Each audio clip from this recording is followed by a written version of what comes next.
What's up, fam? It's your girl, Mrs. Tony 2 times, and I'm back with another video. In this episode of Hood Tales, I'll be taking it to Phoenix, Arizona, to discuss the tragic case of 21-year-old Jasmine Dunbar, who brutally lost her life after she requested a paternity test from her child's father. Before we get into this video, welcome if you're new here to our channel. Please feel free to subscribe, click that notification bell so you never miss an upload. If you're rocking with the content, hit that like button. Share this video with everyone you know. Make sure you watch until the end to hear the full story. All right, let's jump right into it. Jasmine Rain Dunbar, an Avondale, Arizona native, was described as a person who made everybody happy with her smile. She had an infectious personality. She was outgoing and compassionate. Jasmine was beautiful on the inside and out. Smart, funny, and goofy were the words her mother used to describe her. While Jasmine was outgoing, she was a very private person when it came to certain aspects of her life. At 21, Jasmine was a mom to a precious 7-month-old baby girl who she loved and cared for dearly. Jasmine shared an apartment with her godmother near 51st Avenue and Thomas Road in West Phoenix. On the night of March 6, 2018, Jasmine had left her home with her daughter. Jasmine was seen getting into a male friend's car and leaving the area. The male friend was later identified as an ex-boyfriend of Jasmine's, 20-year-old Antwaun Ware. According to reports, Jasmine's godmother said that Jasmine had left with Antwaun that night to have him take a paternity test. That was the last time Jasmine was seen or heard from. Her cell phone went straight to voicemail.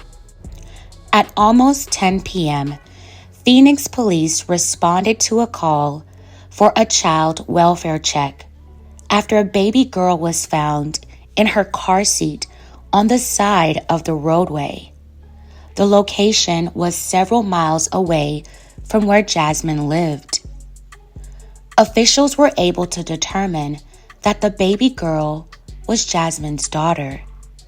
Police found one adult-sized shoe, a backpack, diaper bag, and an ID with Jasmine's name on it next to the baby. Jasmine's family was very concerned because her disappearance was out of character, especially abandoning her baby. She would have never left her baby's side for anything, according to family members. Jasmine's mother had spoken with her around 4:30 that afternoon, and she said Jasmine sounded fine. Jasmine's family was desperate for answers. During the investigation, police also spoke with another one of Jasmine's exes. According to the report, he told officers that Jasmine had asked him to come over to her apartment that night. He told police he saw Jasmine get into Antwaun's car and was confused, so he called her. Jasmine told him she was going with Antwaun to have a paternity test done and she would be back. But he told police he never saw either one of them again. The next day, on Wednesday, March 7th, 2018, at 3:30 in the morning, officers located Antwaun at his home. They took him to police headquarters for questioning. Antwaun told police he picked up Jasmine from her apartment, and Jasmine put the baby in her car seat in the back seat of his car. According to the police report, Antwaun first allegedly claimed he and Jasmine had gotten a disagreement, and a short time later, he claimed to have dropped her off back at the apartment. But as the interview continued, Antwaun later changed that story and admitted to having a physical altercation with Jasmine. The disagreement allegedly resulted in him punching her several times in the face with his fist. He claimed to have left Jasmine in a field near 107th Avenue and Camelback, which is near a spring training baseball ballpark. He claimed that Jasmine was still alive at the time. Some reports indicate that the alleged altercation took place inside Antwaun's car, and Antwaun allegedly pushed her out of the car near the field. The report went on to say that Antwaun allegedly drove away with the baby girl in his back seat. He said he panicked and dropped the baby off in an area where he saw people nearby and believed that they would find her and take care of her. Antwaun then allegedly admitted to police that he went back to the field where he left Jasmine. By this time, she was no longer alive. Antwaun allegedly put a piece of paper on Jasmine's body, poured gasoline on it, and lit it with a cigarette. Antwaun allegedly watched as Jasmine burned until the fire put itself out. The police report went on to say that Antwaun allegedly returned back to the area where he had dropped the baby off to go to his girlfriend's house. But after he saw that police was at the scene where the baby was left, he claimed he took a back way to his girlfriend's house in order to avoid them. During his interview, police said Antwaun had no signs of injuries, as if he had been hit or attacked. Police would analyze Antwaun's cell phone records, which showed that his cell phone utilized a tower in the area of 107th Avenue and West McDowell Road. Through that, officers were able to locate Jasmine's body. Officers and the air unit were dispatched to that area. At approximately 4:35 p.m. that afternoon, Phoenix Air Unit found a body in the area of 107th and Camelback. Police said the location fell in the area of coverage that Antwaun's phone was used the previous evening.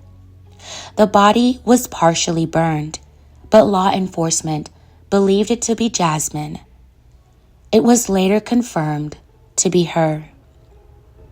Antwaun was arrested and charged with 4 counts: first-degree premeditated murder, second-degree kidnapping, third-degree abandonment of a body, and fourth-degree child mistreatment. He pleaded not guilty during his initial court hearing. His bail was set at $1 million, and he is being held at the Maricopa County Jail. This case is still ongoing. His most recent trial date is set for September 9th, 2023. Antwaun Ware is innocent until proven otherwise. Wow, fam. May Jasmine Dunbar continue to rest peacefully. My thoughts and prayers are with her family as they go through the process of getting justice for Jasmine and her daughter. It's a blessing that her daughter wasn't physically harmed in this terrible tragedy. Family members and friends of Jasmine want answers as to why Antwaun would have done this to her. All she wanted was for him to take a paternity test. Most young women aren't usually the ones initiating the establishment of paternity. I don't know the depths of their relationship or situation, but it appears that Antwaun may have not wanted to take on the responsibility of raising a child. Maybe he thought he would be put on child support if the paternity was established. Maybe his current relationship was in jeopardy if the baby turned out to be his. No matter the circumstances, Jasmine did not deserve to lose her life over something like this. She seemed to be trying to do the right things for her daughter, and now she's been ripped away from her and her other family. It's just so absolutely sad all around the board.